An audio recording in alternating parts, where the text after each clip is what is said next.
वृंदावन बिहारी लाल की सच्चे दरबार की सत्य सनातन धर्म की जय।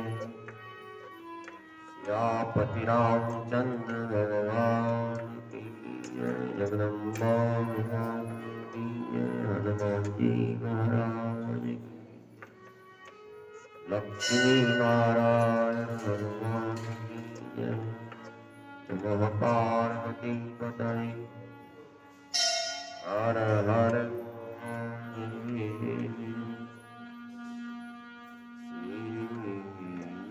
राधे गोविंद मन भजने हरि का प्यारा नाम है। श्री राधे गोविंद मन भजने हरि का प्यारा नाम है।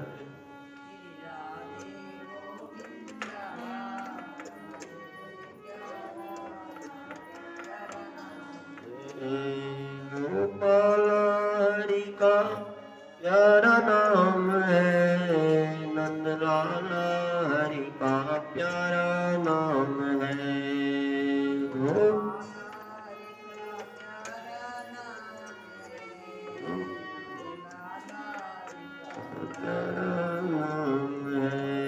गोपाल हरि का प्यारा नाम है। नंदलाल हरि का प्यारा नाम है। श्री राधे गोविंदा मन भजने हरि का प्यारा नाम है। मन भजने गोविंदा हरि का प्यारा नाम है। मोर मुकुट सिर दल मल बाला केसर तिलक लगाए। केसर तिलक लगाए। मोर मुकुट सिर दल मल बाला केसर तिलक लगाए। केसर तिलक लगाए। वृंदावन की कुंज गली में सबको नाच नचावे। श्री राधे गोविंदा मन भजने हरि का प्यारा नाम है। श्री राधे गोविंदा नाम है। जय नंद लाला जय गोपाला जय नंद लाला जय नंद लाला जय गोपाला जय नंद लाला। राधे गोविंदा मन भजने हरि का प्यारा नाम है। मन राधे हरि का प्यारा नाम है।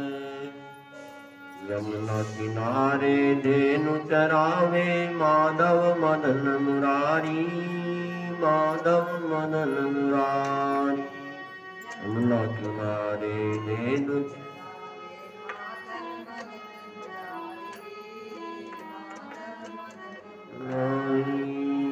मधुर मुरंजा जब भी बजावे हर ले सुध गुण सारी। श्री मन राधे गोविंदा मन भजने हरि का प्यारा नाम है। श्री मन गोविंदा हरि का प्यारा नाम है। श्री राधे गोविंदा मन भजने हरि का प्यारा नाम है। गिरधर नागर कहती मीरा सूर को श्यामल भाया। सूर को श्यामल भाया। तुकाराम और नामदेव ने विठ्ठल विठ्ठल गाया। श्री मन राधे गोविंदा मन भजने हरि का प्यारा नाम है। श्री राधे गोविंदा भज ले हरि का प्यारा नाम है। राधा शक्ति बिना न कोई श्यामल दर्शन पावे, श्यामल दर्शन पावे। राधा शक्ति बिना न कोई श्यामल दर्शन पावे, श्यामल दर्शन पावे। आराधन कर राधे राधे कान्हा मांगे आए, श्रीमन राधे गोविंदा मन भज ले हरि का प्यारा नाम है। श्रीमन राधे मन भज ले हरि का प्यारा नाम है। वृंदावन बिहारी लाल की जय। श्रीमद् भागवत महापुराण की जय। श्रीमद् भागवत पुराण में उग्रसेन कंस के जन्म के बारे में विस्तार से बताया गया। परीक्षित ने पूछा कि कथितो वंश विस्तारो भवता सोम सूर्ययोः राज्ञां तो वैवंश्यानां चरितं परमाद्भुतम्। परीक्षित राजा कहते हैं कि सूर्य वंश के बारे में आपने बताया। आपने कहा कि कृष्ण भगवान ने मेरी माता के गर्भ में ब्रह्मास्त्र से रक्षा करी और महाभारत में पांडवों को विजय दिलाई श्री कृष्ण ने। तो भगवान कृष्ण का वर्णन और उनकी लीलाओं के बारे में, होने वाले धराधाम में जो भी लीलाएं की हैं उनके बारे में वर्णन करिए भगवान कृष्ण के। सुखदेव जी बताने लगे परीक्षित राजा के प्रश्नों का उत्तर। सुखदेव जी कहते हैं वासुदेवम वासुदेव कथा प्रश्नो पुंसां स्त्री चुनन्ति वक्तारं पृच्छकं स्रोतस्तदपादसलिलं तथा। सुखदेव जी कहते हैं परीक्षित, कृष्ण भगवान की कथा गंगा, भगवान की जो कथा है, कथा रूपी गंगा है, गंगा की तरह वक्ता और श्रोता पूछने वालों को, तीनों को पवित्र करती है। भगवान की जो कथा रूपी गंगा है तीनों को पवित्र करती है, वक्ता को, श्रोता को, सुनने वाले को और पूछने वाले को। तो आप कथा सुनिए। कहते कि राजन मधुपुरी, जो मथुरापुरी के राजा उग्रसेन थे, मधुपुरी कहलाता था मथुरा को पहले, तो उसके राजा थे उग्रसेन। उग्रसेन की पत्नी का नाम था पवन रेखा। तो उग्रसेन की पत्नी पवन रेखा एक दिन बगीचे में घूम रही थी। एक कालनेमी नाम का राक्षस आया, उग्रसेन का रूप बना करके, पति का रूप बना करके, और कालनेमी राक्षस ने पवन रेखा को एकांत में ले जाकर के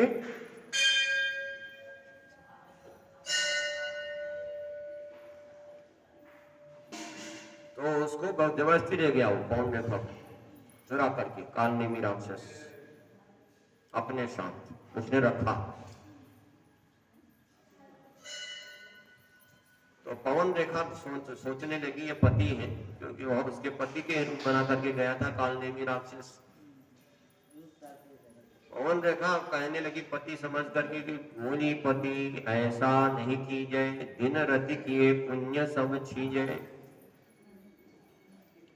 राक्षस जबरदस्ती ले गया उसको पति का रूप बना करके और उसके साथ भोग किया उसने बलात् से। अब कौन रेखा सब बाद में समझी कि ये मेरा पति नहीं है, ये तो राक्षस है। वास्तविक रूप में आ गया उसके बाद में जब, और श्राप देने को तैयार हुई राक्षस को। तब राक्षस कहने लगा, हे रानी श्राप मत दो, तुम्हारे गर्भ से विश्व विजयी पुत्र प्राप्त होगा। कंस के बारे क्या जन्म बता रहे हैं कौन रेखा। पवन रेखा के जो जबरदस्ती काल नेमी के साथ भोग हुआ है, उससे कहा कि विश्व विजयी पुत्र उत्पन्न होगा, इसलिए तुम मेरे को श्राप मत दे। तो पवन रेखा ने प्रतापी पुत्र होने का जब समाचार सुना तो अपनी बात को छुपा लिया, किसी को बताया नहीं काल नेमी के बारे में। लोभ से कि प्रतापी पुत्र होगा, लोभ से वो उसने लोभ के मारे कुछ बताया नहीं किसी को। कहते काम जगावे कामनी, लोभ लोभ जगावे दाम, संत जगावे प्रेम रस, लेत राम को नाम। तो लोभ के कारण कुछ बताया नहीं उसने कि ये काल नेमी ने मेरे साथ जबरदस्ती विहार किया है, कुछ बताया नहीं। तो जब बगीचे में जब सखियों के पास गई, कपड़े अस्त व्यस्त थे उसके, फटे हुए थे, तो सहेलियों ने पूछा कैसे हो गया। तो पवन रेखा ने कहा कि अब काफी एक निकट हमारे आयो भाव कास भर मारे, कि कोई निकट आ गया कोई जगह डराने के लिए, और डर के मारे कपड़े फट गए। तो मनुष्य प्रारब्ध होकर के, प्रारब्धवश होकर के कर्म करता है, वरना निंदित कर्म संसार में इसको अच्छा लगता है। तो प्रारब्धवश पवन रेखा ने, क्योंकि दुष्ट पुत्र उत्पन्न होना था, इसलिए सब कुछ छुपा लिया। और क्योंकि कंस का जन्म होना था उसके गर्भ से, तो छुपा लिया। कोई को दूर न करे कोई विधि, उल्टे अंक कोई भी दूर नहीं कर सकता जब उल्टा होना होता है। तो समय आने पर कंस का जन्म हुआ उस पवन रेखा का गर्भ से, काल नेमी राक्षस के द्वारा। तो कंस किसको कहते हैं? कौ मतलब दूसरा अंश, जो दूसरे का अंश हो, पति का अंश नहीं है, किसी दूसरे का अंश है, पति का रूप बना करके आया है काल नेमी। तो कंस जन्म हो गया पवन रेखा के गर्भ से, उग्रसेन की पत्नी के गर्भ से, काल नेमी के प्रभाव से। कंस का जन्म हुआ है भादो महीने की, भादो महीने में अपनी मां को बड़ा कष्ट देकर के उसका जन्म हुआ। बगीचे में जो काल नेमी राक्षस के साथ उसकी घटना घटी, उसके याद करके उसने सोचा कि मेरे गर्भ से जब होगा, जब हुआ तो उसने शर्म के मारे, क्योंकि पति का तो अंश था नहीं, उसने कांस में लपेट करके उस बालक को यमुना में प्रवाहित कर दिया। यमुना में उस कंस को डाल दिया गया, कांस में लपेट कर दिया। और यमुना में स्नान करने आए थे सूरसेन, बटेश्वर में मिला उनको, सूरसेन वहां पर स्नान कर रहे थे। तो उन्होंने इसका पालन पोषण किया कंस का। कंस जो है जन्म से ही उत्पाती है, उदंड है। भगवान की प्रेरणा से एक दिन नारद जी आए और नारद जी ने सारा वृत्तांत बता दिया कि तुम्हारा पिता तो सूरसेन नहीं, तुम्हारा पिता उग्रसेन है, सब बातें बता दी। तो मथुरा के राजा उग्रसेन तुम्हारे पिता हैं, ये सूरसेन तुम्हारे पिता नहीं है। तब मथुरा आकर के वह माता पिता से मिल गया कंस, और कांस में निपटा हुआ था, तो कांस में निपटा हुआ मिलने से उसका नाम कंस पड़ गया। कंस इसलिए नाम पड़ा, कांस में निपटा हुआ था। तो कंस बड़ा हुआ तो उत्पात करने लगा, और ब्राह्मणों का अपमान करता है, संतों का अपमान करता है, यज्ञ आदि पर उसने प्रतिबंध लगा दिया, कोई भी यज्ञ नहीं करेगा।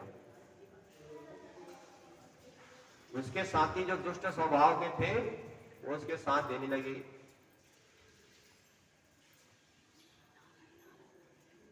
तो कहते हैं पृथ्वी जब अत्यधिक कंस के अत्याचारों से पीड़ित हो गई, तो वह पृथ्वी जब कंस ने ज्यादा ही उत्पात मचा दिए पृथ्वी पर, तो कंस के भार से पीड़ित होकर के पृथ्वी ब्रह्मा जी के पास जाकर के प्रार्थना करने लगी कि अब कंस का अत्याचार सहा नहीं जाता, असभ्रष्ट आचार भा संसारा, धर्म सुनी नहीं पाना।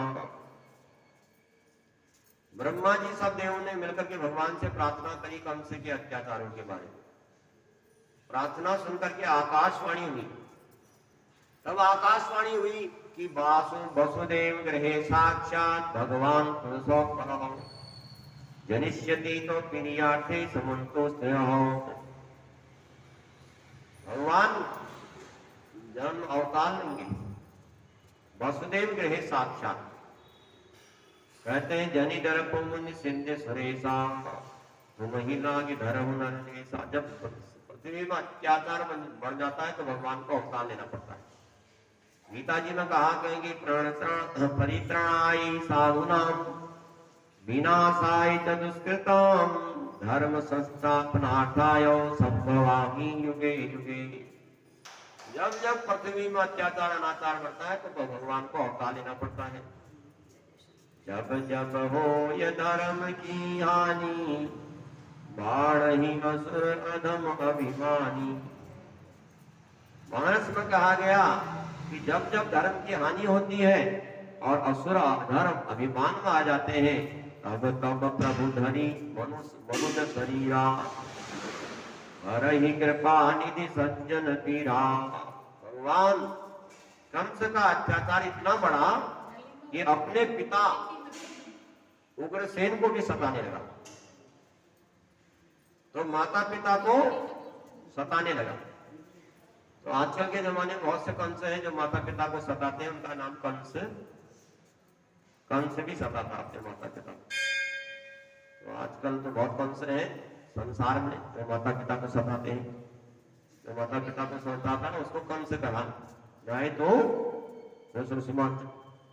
आश्चर्यजनक नहीं होता। तो कंस अपने पिता को सताने लगा और आसपास के छोटे राजाओं को जीत करके अपने अधीन कर लिया। और कंस का विवाह हुआ बड़ा होने पर जरासंध की 2 पुत्रियां थी, अस्थि और प्राप्ति। अस्थि और प्राप्ति के साथ कंस का विवाह हुआ, जरासंध की पुत्रियां 2। तो कहते हैं मगध देश एक रोज सिंधारा जरासंध को जारी हरावा। तो जरासंध का विवाह हो गया।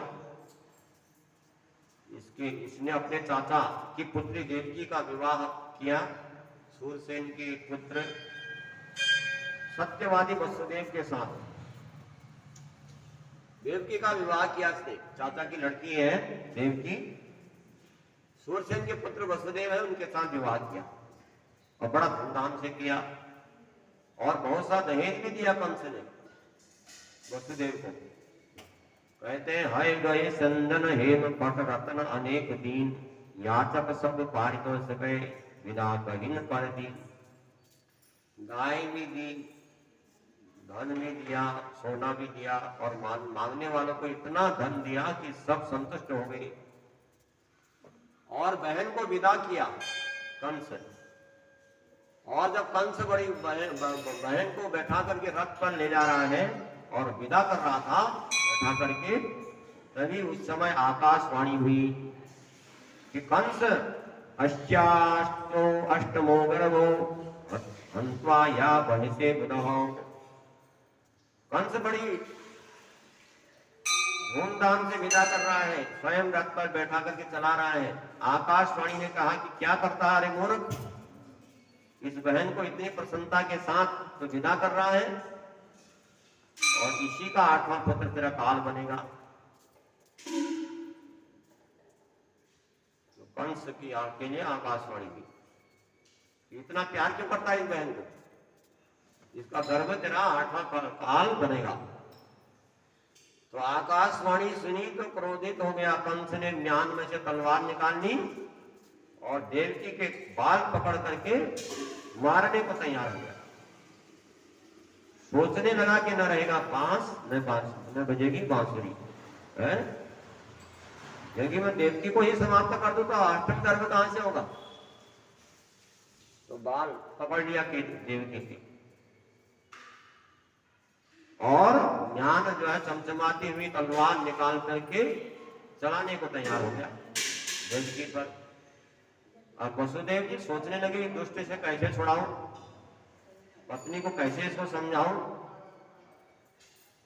फिर भी वसुदेव अपनी बुद्धि के अनुसार बोले, राजन आप तो वंश के कुल दीपक हैं, बड़े बड़े बड़े महाराज हैं, आप बड़े राजा हैं, आप भोज वंश के दीपक हैं और बड़े बड़े सूरवीर आपका लोहा मानते हैं, तो आपका यह लोहा बड़े बड़े राजा भी मानते हैं। और यह स्त्री होने के साथ वसुदेव ने कहा, यह स्त्री है, स्त्री मारना महान पाप है, स्त्रियों को मारना नहीं चाहिए। और दूसरी बहन है, स्त्री के साथ बहन भी है, और निरपराध स्त्री को मारना सबसे बड़ा घृणित कार्य है। कहते हैं कि नारी निंदा मत करो, नारी नर की खानी, नारी से पैदा भई धर्म पहला समान। नारी की निंदा कभी नहीं करनी चाहिए, क्योंकि नारी नहीं होगी तो मनुष्य कैसे उत्पन्न होगा, है? मनुष्य को उत्पन्न करने वाली नारी होती है, पुरुष नहीं। अगर नारी को ही समाप्त कर दिया जाए फिर कहां से वंश बढ़ते। और नारी से ध्रुव और प्रहलाद जैसे भक्त पैदा हुए, तो इसलिए नारी को सम्मान करना चाहिए घर में, कभी अपमानित मत करो। वसुदेव ने कहा ये नारी है और तुम्हारी बहन है और ये बड़ा घृणित कार्य है, छोड़ दो इसको। आपको इसके पुत्र से डर है ना, इससे तो नहीं है। तो मैं आपके सामने प्रतिज्ञा करता हूं, इसके जो भी पुत्र होंगे उन्हें मैं तुम्हें देके जाऊंगा। वसुदेव सत्यवादी थे, तो इसलिए कंस ने विश्वास कर लिया। कंस ने सत्यवादी वसुदेव की बात पर विश्वास करके देवकी के बालों को छोड़ दिया। समय आने पर देवकी का एक पुत्र हुआ, प्रथम पुत्र। वसुदेव उस पुत्र को लेकर के कंस के दरबार में पहुंचे और कंस बड़ा खुश हो गया वसुदेव की सत्यवादिता को देख करके, और कहने लगा कि प्रतियातो कुमारोयम रहस्या में भयम। अब कंस खुश हो गया वसुदेव के ऊपर, वो कहने लगा मेरा ये जो है काल नहीं है, ये मेरा कोई दुश्मनी नहीं है, पहला पुत्र है, मेरा तो आठवें से दुश्मनी है, तो आप इस बालक को ले जाइए। नारद जी पहुंच गए बीड़ा बजाते हुए, कंस ले जा रहा है, कंस ने छोड़ दिया बालक को। तो नारद जी बीड़ा बजाते हुए आ गए, श्रीमन नारायण नारायण नारायण नारायण नारायण नारायण गोपाल नारायण नारायण नारायण। नारद जी जो है बीड़ा बजाते हुए पहुंच गए कंस के पास, कीर्तन करते हुए दरबार में आकर के कुशल पूछने लगे कंस से। कंस से कहने लगे कि नंद्या ये बजे गोपा याचा मिशांतयोषितः कृष्णयो वासुदेवा न्या एकज्ञायतो यदुस्त्रयः। तो नारद जी कहते हैं राजन कंस, ये सारे ब्रजवासी जो है स्त्री पुरुष सभी देवता हैं, कोई साधारण नहीं है। ये स्त्री पुरुष सभी देवताओं के अंश हैं और सभी यदुवंशी पृथ्वी में दैत्यों के अत्याचार बढ़ने के कारण उसकी तैयारी करने में लगे हैं, अत्याचार को दूर करने की। तो कंस को समझा दिया कि तुमने ये अच्छा काम नहीं कर रहे हो, ये सब देवता तुम्हारे विनाश के लिए आए हैं, सब स्त्री पुरुष सब देवताओं के अंश हैं, देवता ही आए हैं बन करके। तो ऐसा कह करके मैं आपकी बाकी इच्छा करके, और संतों के द्वारा नारद जी ने एक कमल पुष्प लिया। संत कहते हैं कि नारद जी ने समझाने के लिए कंस को कमल की पंखुड़ी लिया, और जिसमें 8 पंखुड़ियां थी, गोल गोल था वो पंखुड़ी है गोल में, और कर्म से गिन करके दिखाया कि कौन सा पहला कौन सा लास्ट, क्योंकि फूल में तो कोई पहला दूसरा लिखा नहीं रहता है, कहीं से भी गिन लो वहीं से 8वां हो जाता है?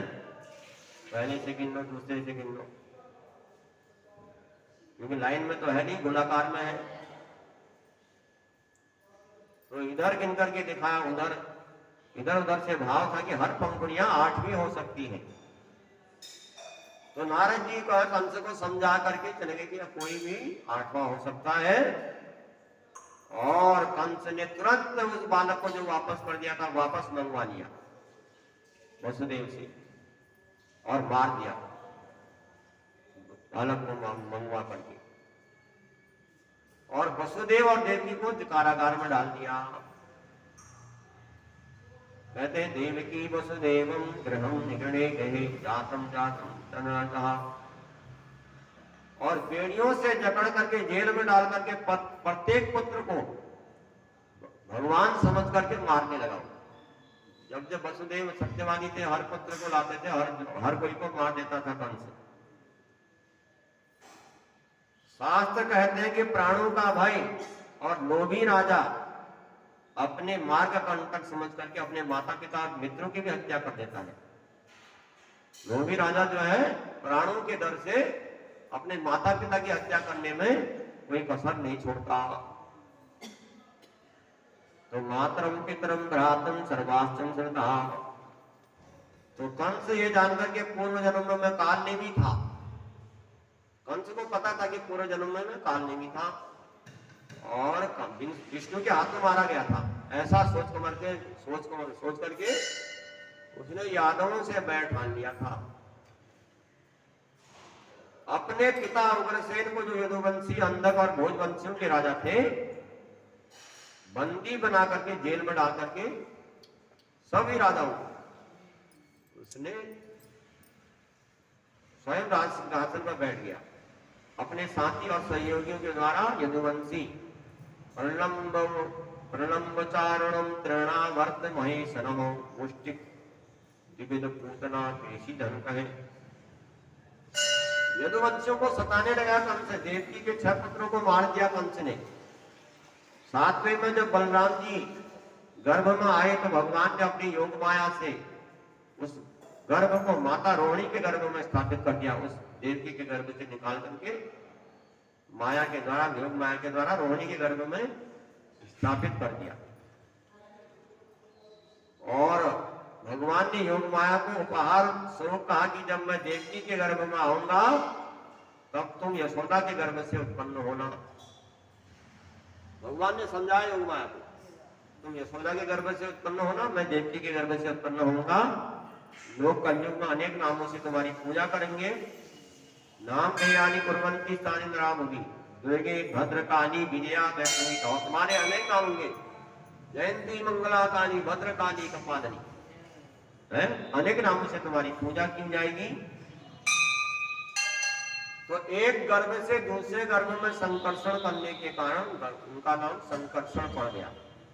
और महाबली है बलराम, तो इससे बलराम पड़ रहा है। तो संसार राम किसको कहते हैं? बल ज्यादा होने से बल है उनका नाम, और राम उनको कहते हैं जो राम सबको रमाता है, सबको आनंदित करता है। तो सबको रमाने के कारण, सबको आनंदित होने के कारण बलराम नाम हुआ। तो सुखदेव जी परीक्षित राजा से कहते हैं कि राजन, इसी कारण बलराम की गिनती 2 माताओं में होती है। बलराम की 2 माताएं, बलराम की गिनती रोहिणी और यशोदा के पुत्र दोनों के रूप में हुई है। और 7वां बलराम जी आए, 8वां भगवान नारायण आए। ब्रह्मादि कारागार में आकर के स्तुति करने लगे। देवकी गर्भ में जब भगवान नारायण आए तो गर्भ में ही सारे देवता भगवान की स्तुति करने लगे। सत्यवर्तम सत्य परम त्रिसत्यम सत्यस्य योनि निहतम च सत्ये सत्यस्य सत्यम मृतमेव सत्यम सत्यम नेत्रम सत्यात्मकम त्वाम शरणम प्रपन्नाः। सारे देवता गर्भस्थ भगवान की स्तुति कर रहे हैं। कहते हैं भगवान आप सत्य संकल्प हैं, आपकी सत्य ही आपकी प्राप्ति का श्रेष्ठ साधन है। आप सृष्टि स्थिति प्रलय काल में विद्यमान रहते हैं। आप ही प्रलय करते हैं, स्थिति करते हैं, संहार करते हैं, आप सत्यमेव हैं। हम आपके चरणों में आश्रय लेते हैं और आप शीघ्र ही धराधाम में आकर के संसार का कल्याण करिए। अब भगवान चतुर्भुज अलौकिक रूप में कारागार में प्रकट हो गए। भगवान ने वसुदेव और देवकी को चतुर्भुज नारायण के रूप में दर्शन दिए गर्भ से बाहर आकर के। वसुदेव जी ने उनको कहा कि तदभुतम बालकेन भुजौ क्षणं चतुर्भुजं शंख गदायुधं श्रीवत्स लक्ष्मण गलसोमिकौस्तुभं पीतांबरम। वसुदेव जी ने उस अद्भुत स्वरूप बालक को, जिसके नेत्र कमल के समान थे, सुंदर विशाल है, चार सुंदर हाथ में शंख चक्र गदा पद्म धारण किए भगवान वसुदेव देव जी को दर्शन दिए। और वर्षाकालीन बादलों के समान सांवला शरीर है, उसके ऊपर पीतांबर फहरा रहे हैं। वसुदेव कहने लगे, परम ज्योति अदितम अभिकारी निर्गुण ब्रह्म त्रिगुण तनधारी कंसासुरत्रासित निसघोरा भरहुनाथ मम संकट घोरा। देवकी की आंखों में अश्रुधारा बहाती हुई कहने लगी, हे प्रभु, मुझे भय है कि दुष्ट कंस नहीं कहीं आपको मार न दे या मरवा दे। तो भगवान कहते हैं, तुम्हें पूर्व सर्गे प्रसन्नम स्वाम भवे सती तयान सुता पानामो प्रजापति बनो। आप भगवान देवकी से कहते हैं कि आप सुतपा नाम के प्रजापति, आप प्रश्नी नाम की पत्नी थी। उस समय आपने 12,000 वर्ष तपस्या करके भगवान देवकी से कहने लगे, आप स्वयंभू मनवंतर में मैं सुतपा नाम के प्रजापति, आप प्रश्नी नाम की पत्नी थी। आप उस समय आपने 12,000 वर्ष तपस्या करके वरदान में मुझ जैसा पुत्र मांगा था। तब मैंने कहा था कि आप खरीसी खोज कहीं जाई निर्पतवत नहीं हो मैं जाई। तो भगवान के ही समान, तो भगवान के समान तो कोई हो नहीं सकता। इसलिए भगवान कहते हैं कि तब मैंने तुम्हारे गर्भ से अवतार लिया है। दूसरे जन्म में आप कश्यप ऋषि, वसुदेव कश्यप थे और देवकी अदिति थी, देवताओं की माता। तब भगवान ने वामन रूप धारण किया, वामन रूप में जन्म लिया था अदिति के गर्भ से। तो इस प्रकार से भगवान कहते हैं कि मैं इस प्रकार से आपके गर्भ में आया हूं। और गर्भ की बात है, और कल फिर जन्म की बात कल की उसमें होगी है। बोलो कृष्ण कन्हैया की जय। कथा विसर्जन सुनो वीर हनुमान राम लखन सिया जानकी सदा करो। श्री कृष्ण गोविंद हरे मुरारी नारायण वासुदेवा। श्री कृष्ण हे मुरारी हे नाथ।